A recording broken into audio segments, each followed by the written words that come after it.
Hello fellow crafters, I am Mua, and today on this episode of Cardboard Craft, we're going to be sort of continuing what we made the last episode. We are going to be making a cardboard tank, so let's get started. So the first thing you're going to want to do is cut out one of the templates that I so generously created for you guys. These are for the Sherman tank, I believe. And by the way, for each of the templates there should be the top of the hole, the bottom, and then the tracks and the turret.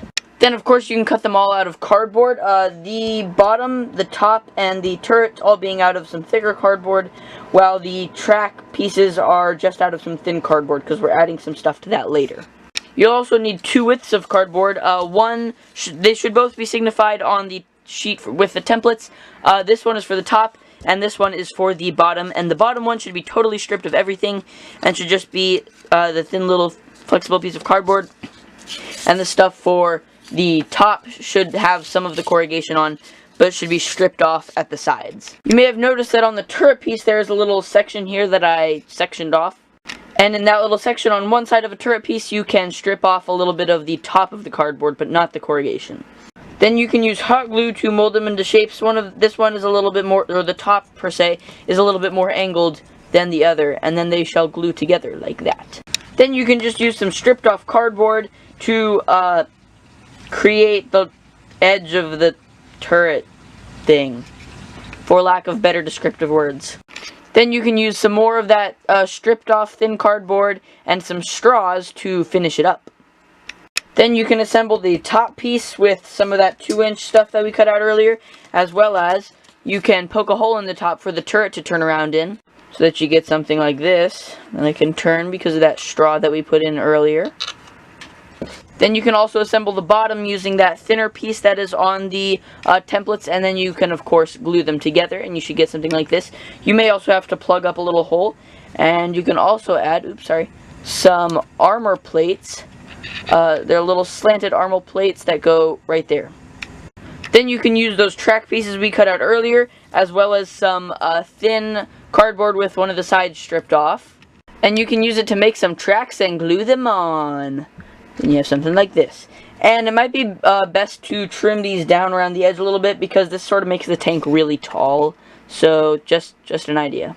Then you can add on lots of details with toothpicks, as you can see I've done here. I used a little bit of foam board back here to create a little box, and also some thinner cardboard. Here I've got sort of a machine gun. Here I sort of made a machine gun out of foam board and a toothpick, and as well as some hatches up there for the crew and stuff. So now what you could do is you could pencil on some of the details like we did for the previous project. However, I'm going to continue to paint it. Then I'm going to paint it using a few acrylic paints, and one of the tips that I would have for you guys while painting is to take off the turret so that when you rotate the turret, the entire area here will be painted. And while painting, don't be afraid to mix colors. So like if you have a lighter color, like I have here, I'm planning to paint my entire tank green, but not this kind of green.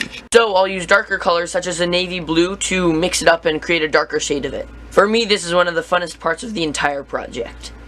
And so this is what I got when I was done painting. So obviously I painted the machine gun black.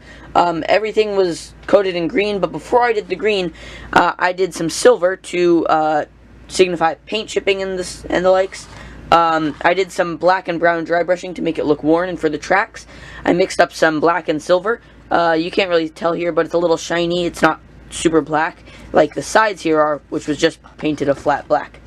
And then, of course, I did a few details with pencil and some black paint in a thin brush. Then you can print out 5 stars. They're white, obviously. Then you can cut them all out and use a mixture of 50% Elmer's glue to 50% water. And then you can use it to put a star on here, here, on the side of the turret, and of course on the other side for both of these two. So this is the final product.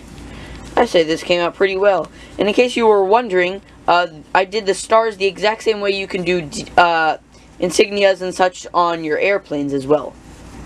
So I hope you guys have enjoyed this episode of Cardboard Craft, and as always, don't forget to leave a like and subscribe!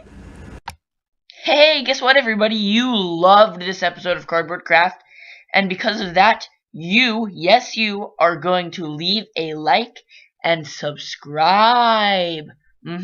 That's what you're gonna do. You know it.